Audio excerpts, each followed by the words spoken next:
YouTube. Good evening and thank you for joining me for another edition of amazing old school bike builds. The bike I'm featuring tonight is actually two bikes. They're both Fuji BMX racers. One is a 79 350, one is a 1982 750X.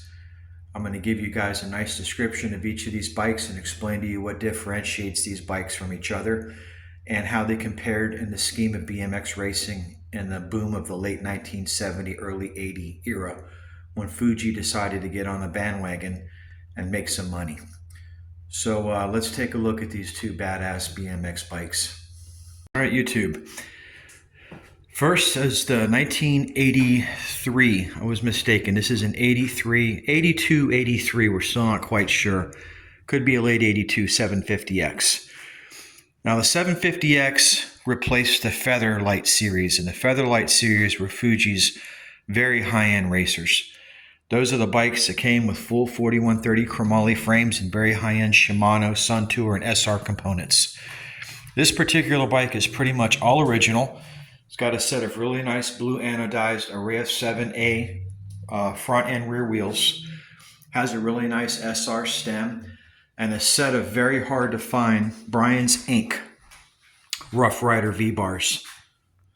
For you hardcore BMXers out there in old school California dogs, you guys know what Brian's Inc. was. It was a boutique BMX shop down there in the BMX Bonanza area of California that manufactured some really cool parts for BMX race bikes.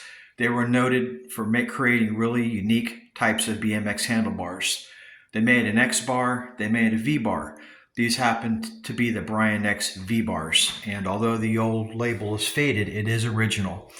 Let's take a look at that. So what's left of that old label looks a lot like the Redline label, and they kind of look like Redline bars, but they're not. They're Rough Rider bars made by Brian's Inc. The 750X came with a really nice set of chromoly front forks. Look a lot like Tangy TX 1200s with the 3 holes. Really high quality set of wheels. You got some anodized blue KKT platform pedals here as well. Okay, a really high quality paint job went onto this bike. Considering that this bike is now 80, man, you're talking about almost 45 years old. 45 years old actually. This bike is in terrific condition. Got a freewheel. Still works. That's the original chain. Got a Sugino SR Spider, a Sugino SR Stem, which is also Suntour. They merged in the 1990s. A lot of people don't understand the story behind SR Sakai and Suntour. If you see a box now in Taiwan, it's going to say SR Suntour because they merged many years ago. And they've always made very high quality BMX parts, the best in the industry. Okay, so this is the 83 750. All right, guys, now as I said, the 750, this model is the first year of a new line of BMX bikes that Fuji made to try to be a little more affordable. When they first got into the market back in '79, they were competing with the ultra expensive BMX bikes of the era.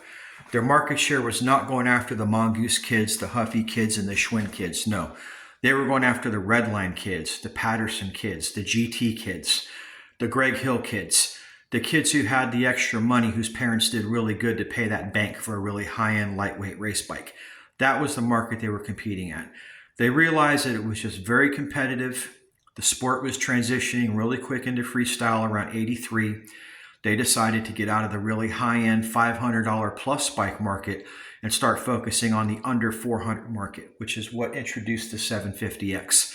This was their first series of affordable BMX bikes that still offered very high-end components and a relatively lightweight frame. This bike comes in at under 27 pounds, which considering it was probably around $275 back in 1982-83, that was an affordable bike because you would have spent double on a high-end GT or one of the other brands that I mentioned with the good parts on it. Okay, so this series did really well. They sold a lot of these, but by today's standards, there's not a whole lot of them in this condition. So now let's take a look at my other Fuji. This is a 79, and I believe this is a 350X. Okay guys, what I like about this design is I really like the Cook Brothers style front gusset. You see that? That looks a lot like the gusset on this ultra high expensive 1979 CBR. This is my Cook Brother racing bike that I'm building. I'm still waiting for my boy out there in California to send me the forks. I've got the bars and I've got all the parts to go on it. But if you take a look at that gusset, okay? Make a mental note of that. And take a look at this one. You can kind of see what Fuji was chasing after. They were going after Cooks, okay? You even got the loop tail. Take a look at that loop tail rear end, okay? Take a look at the frame geometry of this bike. And now take a look at the frame geometry on my 79 Cook. Okay? There's a little bit of difference in the angles, sure. But you can clearly see the market that they were going after with this bike in 79. This was when they were chasing after the big money BMX kids. Got a really nice set of cantilever front forks. I love them. Fuji's always came with a head riveted badge back then. These were not decals. These were riveted on the frame. Nice set of chromoly bars. Viscount Fuji seat. Okay. Really, really nice fluted aluminum seat post and a tough neck seat post clamp. I don't know if that's going to show up on the camera, on the film, but that's a tough neck. Okay. This is a dark gray. This color is like a dark gray metallic. But again, the frame geometry, you can see what they were chasing after. They were going after that CBR design. And that head gusset tells it all. Okay, so here's the two of them together. So that you can get an idea of the compare and contrast of each of these badass Japanese racers. You know, guys, a lot of people are out there chasing Kuwaharas. You know, I'm not going to knock Kuwahara. It's a badass BMX bike, okay? A Harry Leary is amazing. I'm not so big into a Silver Streak. I never liked the way they rode. I don't like the seat post angle on those Diamondbacks. What was I going to say? I lost my train of thought. Oh, the seat post angle on the Diamondbacks. Yeah, I never really liked them too much. But I will tell you this much. The Fujis have a nice, comfortable ride when you ride them. And I've ridden this 750. It rides really nice without the laid back seat post because, again, I'm not a big fan of laid back seat post either. The only reason I'm putting it on that Cook over there is because it's to pay homage to Cook's laid back seat post. Otherwise, I would have put a straight seat post on it because I really do not like laid back seat posts. A lot of us older guys never liked them. I'm one of them. But the bikes are just really high quality. I like the way they ride. They're relatively affordable. You can pick one of these bikes up anywhere from $500 to $1,000. In this condition, you might pay a little bit more. But they're really nice bikes. So, you know, Fuji's still in the game. They still manufacture amazing 10-speed bikes and mountain bikes, off-road bikes. They still manufacture camera equipment. I suppose the 35 millimeter film industry is completely gone, so they lost a little bit of money in that department, probably shut that down many years ago, but I'm sure they're still involved in bike manufacturing. I don't follow them anymore in those hobbies because my main thing is old school BMX. But I have a friend of mine that keeps up with them, and he actually rides on a Fuji Racer, a 10-speed, and he loves it. And there's people who are loyal to the Fuji brand. You know, they're like the Mongoose people and the Schwinn people and the GT people and the Hutch people. They typically have a loyalty to a particular brand bike. What I like about these bikes is that they're relatively uncommon. They're kind of unique. They're not your garden variety BMX bike. And I was saying earlier about the Kuwahara, I got sidetracked on Diamondback for some reason. I don't know why my mind went there. I'm not going to knock the Kuwaharas. They're great bikes. They're just so common. They have a lot of people that there's so many different models of them. And yeah, they were world famous for E.T. And you know what? They came out with a bike after the movie and it flopped. And I was just never really a fan of the Kuwahara, but the Fujis, I really like them. They don't try so hard like Kuwahara did. You know, they're kind of like the silent little brother to Kuwahara, but they're really the best kept Japanese BMX bike, in my opinion, for the money. I like them better than Kuwaharas. A lot of people do not know that Schwinn actually, or Giant, made a frame for Kuwahara one year.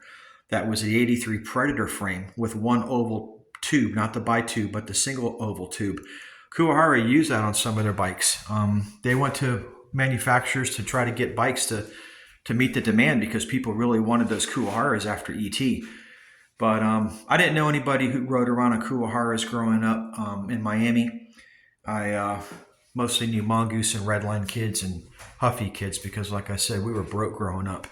There was no way my dad was going to take me into a bike store and drop $300 on a bike back in 1982. That just wasn't going to happen. I was lucky if I got the $79.99 Pro Z2 Huffy with the twist grip, which I did get it that year, and I loved it until I saw my neighbor with a Mongoose, and then I felt like shit. I'm like, oh my God, look at this damn piece of crap I'm riding around on. This kid's got the coolest BMX bike in the world. All the chicks want to ride with him on his handlebars. They don't want to ride on my bike. They're feathered hair, barefoot, sitting there in Daisy Dukes on his handlebars going to 7-Eleven, and I'm sitting here on a damn Huffy. So I realized brand association's importance at a very early age, man. When you're that age and you're chasing girls and you want the only thing you have before you get that Trans Am or that Camaro is a bike, you want to make sure you hit bullseye, and you ain't hitting bullseye on a Huffy. So I got a Mongoose, after that, and I'll show you my Mongooses real quick. I'm not going to do a cross curriculum on this video, but I do want you guys to see some really cool goose bikes. And if you want to see videos on these bikes, go to my channel, subscribe, hit like. You'll see some detailed videos on some old school Mongoose bikes. These are the bikes I was talking about back in the day that got you paid. These are all Team Mongooses from 79. I even got the posters of the boys racing them. 79 to 82. And then we go into the mid 80s and the late 80s. And then we fade away because at that point Mongoose was no longer Mongoose. So let's wrap this video up and take another look at the two of these Fuji racers. These are my Japanese Zero BMX bikes. Okay.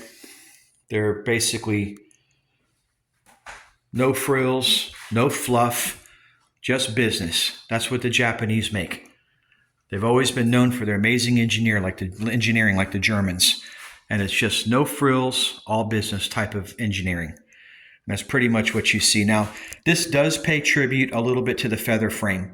But a feather frame will have an insignia that goes kind of like a stretched out C on the inside of the frame. That's different than this, but this pays homage to that. Whereas this frame is paying homage to the Cook Brother Racing frame, okay? That's a few years earlier when they were chasing the big money. And those of you that do not make the connection between a Cook Brother Racing frame, you know what? Let's do this. This bike only weighs 10 pounds. Let's take a look so you can see what I'm talking about. All right, take a look at that. Now, if they're not trying to copy a Cook Brother Racing bike, I don't know what they're trying to copy. You stay right there, baby. That's $3,000 right there, an uncompleted bike. I don't want that to get messed up. Okay, guys.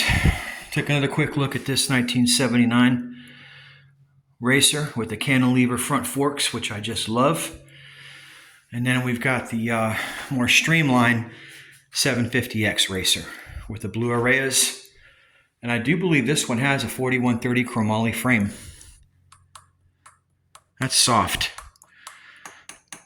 I don't think that's mild steel or high 10. I think that's 4130.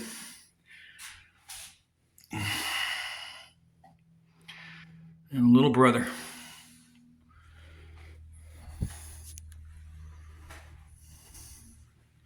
If you guys are building one of these, I'm going to go ahead and do another 360 of the bike frame so you can make some notations. You use die comp brakes. These are probably the 870 series. These are the original brakes that came on the bike. I'm pretty sure this came out before the 1000 or the 900. Okay, 870s front and rear. Although it's a race bike, it did come with drilled front forks and front brakes. Okay, there's the MS 420 or 422 stem. These stems came on Schwinn bikes too of the era. They ended up on a lot of high dollar bikes too. Okay, here are the triggers. Now this year you had a decal for the Fuji. It was not a riveted head badge like it is on this bike. The only other bike I've ever seen with a riveted head badge is this BMX Products 1986 Mongoose Mini Goose. They had a really nice high dollar looking head badge on the front of this bike. When all the other years prior, they were decals. Nice decals, but decals. All right. Close up of the cranks, the spider, the sprocket, frame, rear dropouts, brake bridge, kickstand mount. Although this particular bike never had a kickstand, you could mount one. All right.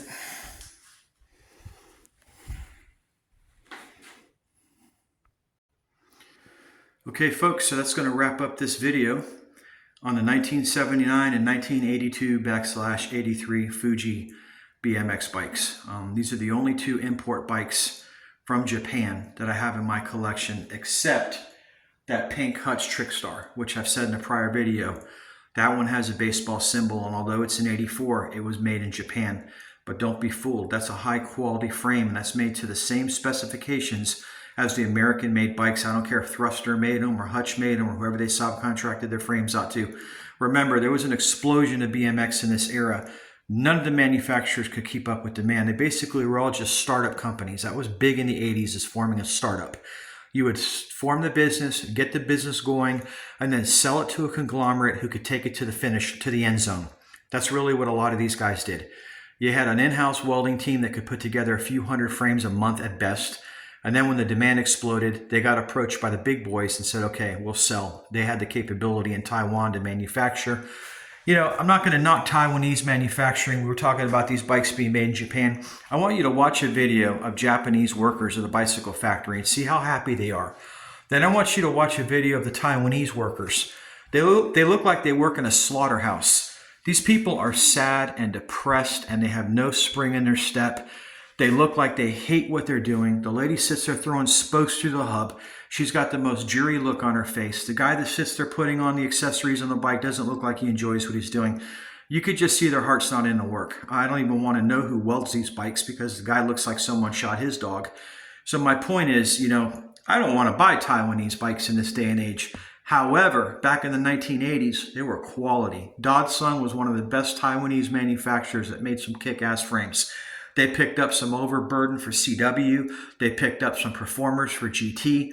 They did some other high-end bikes as well that I'll get into in a different video. So when you see that DS stamp on the bottom bracket, DSBM, that's not design specific by manufacturer. That's Dodson Bicycle Manufacturing. DSBM, I believe. Dodson Bicycle Manufacturing. Design specific by manufacturer. Yeah, no, Dodson Bicycle Manufacturing. They made some really nice frames. I don't know if those guys are still around today, but I do know I watch a lot of YouTube videos of GT's factories now and where they made their product 10 years ago. And they're clean facilities and they look really nice, but the people working there do not look like they enjoy what they're doing. You know, I thought the American auto worker looked bored and mundane. These people take it to a whole different level. So try to stick with Japanese bikes, American-made bikes. Try to buy the American-made bikes that were made in California and the United States before they went overseas, and you can't go wrong. If you are going to buy a Taiwanese overseas bike, make sure that you buy it between 1983 and 1990. I don't believe anything after the 1990s from Taiwan as far as BMX is worth anything. I don't know anybody who pays any money for a mid-school BMX bike that's worth any kind of real money, except maybe a dyno. There's a couple dyno models that are worth some decent money. But other than that, you know, most mid-school bikes are not super collectible. There are examples and exceptions, of course, to the rule. But on the most part, the Redlines, the GTs, the Torquers, the Hutches, by the time they got into the 90s, they were not what the 80s bikes were. And that's the reason why the collectors don't really desire those bikes, but prices have been going up on the old school bikes, and it's priced a lot of people out. So therefore now they're looking for mid-school bikes because, you know, people don't have $1,500 to $2,000 to spend on a bike. So that opens the door up to a whole new opportunity of bikes for collectors to get in on. And right now the hot buys are the early 90s and mid 90s bikes. I've got a couple of them, and I've had a lot of people that wanted to get them. So guys, we're going to wrap this video up. Thanks again for watching my two Fuji BMX bike racers. This is the Duke. If you haven't hit that like button, please do. And if you haven't hit subscribe, if you're interested in old school BMX from the 70s and 80s, and you want a little bit of history on the brand and a good narration, You know, I get some people who complain that I talk too much in my videos and I don't show the bike. Well, you can look at these bikes anywhere. You can go on anybody's YouTube page and see the bike, or go on BMX Museum and see the bike. But I want to give you a little bit of history about the bike and give you a little bit of insight of what it is I'm showing you, instead of just showing you a bunch of bikes. I'm not here to flex and I'm not here to show off. I'm here to try to educate you guys and teach you something about BMX history at the same time as showing you my bikes. So that's what I'm all about. And if you enjoy that, hit that subscribe button. If you don't, I completely understand. You can move on to the next guy. There's plenty of us on here putting up content all the time.